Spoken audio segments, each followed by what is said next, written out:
Hi everyone, I just thought I would take a few minutes and pop online to chat about ethics and quality and professionalism, leadership, some of those concepts that we're talking about in our online course. I actually teach some of those courses in my own practice at NSCC with business students primarily. So it's something I've been teaching for a while, and of course, as I mentioned to you in the last course you took with me, I worked in early childhood education and worked in early intervention and community services. So I have quite a bit of background in some of these topical areas. So I just thought it would be good to share a couple of my perspectives and thoughts today.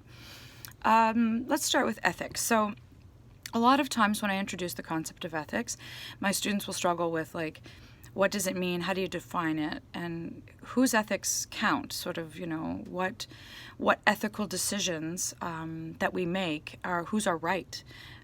Because so much of ethics is based on beliefs and values and sort of our foundation of how we've grown up and, our moral compass of what's right and wrong. So I often like to say, ethics are not black and white.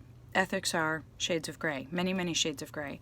And depending on the circumstances, every ethical decision will be different because all of the variables will cause a different result. So, in terms of making an ethical decision, sometimes, the only thing you can do is just really weigh it all out, all of the variables, all of the situational factors, what's happening, have as much information as you can. And you're really using your best judgment as a professional and as a leader in your organizations. You're using your best judgment to decide, this is what I think is right for us to do. And so sometimes if you Google ethical decision-making resources, they'll often tell you, like, make sure you have all the information. Make sure that you don't make an emotional response, you don't make a snap judgment. Take time to consider the variables if you have time. Bring in any other people around you who you trust and is, a good judge or a good supporter. But at the end of the day, you're making a decision based on right and wrong, and that is based on your moral compass and your beliefs and values and the information you know at the time. It's tough stuff, right? It's tough stuff. And so I never want to assume that any ethical dilemma has an actual prescript of what we're supposed to do and what's the right thing to do. It doesn't really work that way. So I guess my advice is always keeping those things top of mind. And one of my ethical decision-making practices that I often use before I make any decision is, can I live by this decision? Would I be proud if my children or my grandparents saw this and knew I did this, saw it on the front line of the paper in the morning? Is this a decision I would stand by and make? And that's little things like, you have in your day-to-day life groceries, you've got some toilet paper on your cart, you leave Walmart, you just remembered that you didn't pay for the toilet paper. Do you go back? And you have that moment where you're like, well, nobody saw and it's just Walmart. But it's that ethical compass that says, I need to return it, right? Do we still have ethics when no one is watching and no one knows?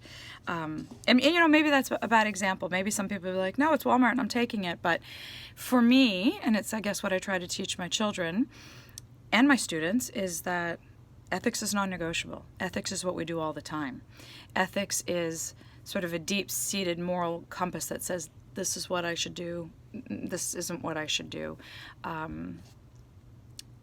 And subjective to circumstances at the time. I'll give you another example. If I saw someone who appeared homeless or, appeared to really be struggling financially, take food, steal food, I would never report it. And I know that that's ethically questionable. But I wouldn't, because it's that moment of I would rather just pay for it, right? So that's why ethical dilemmas are dilemmas, right? They don't have a black or white answer. It's those variables that we have to think about.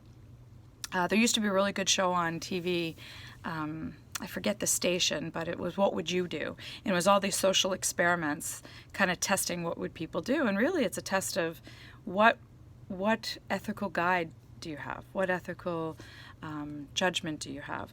So as it relates to childcare, you're going to have all of these, questionable moments of people confiding in you and telling you things, and respecting and holding confidentiality, compliance with all of these new regulations, trying to balance all of these expectations that the framework is bringing down and the province is bringing down.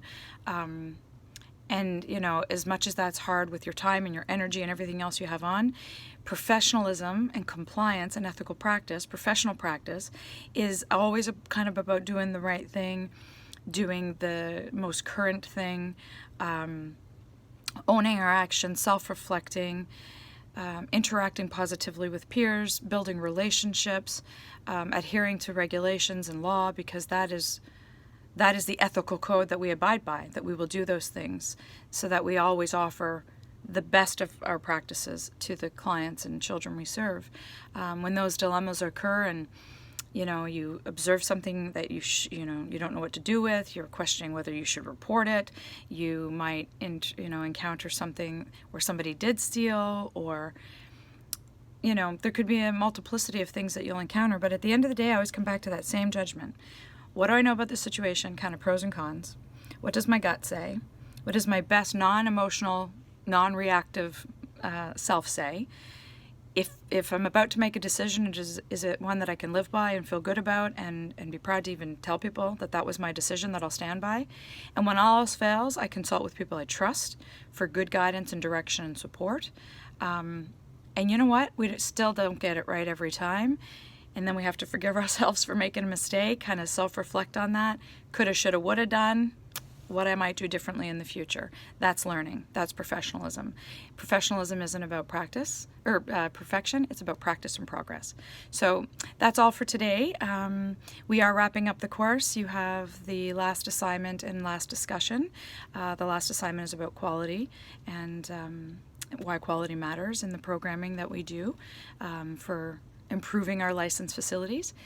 So that will be wrapping us up. Email me if you have questions, and have a wonderful holiday break, a much needed break. I hope you have great food, great fun and family, and rest. All the best. Bye-bye.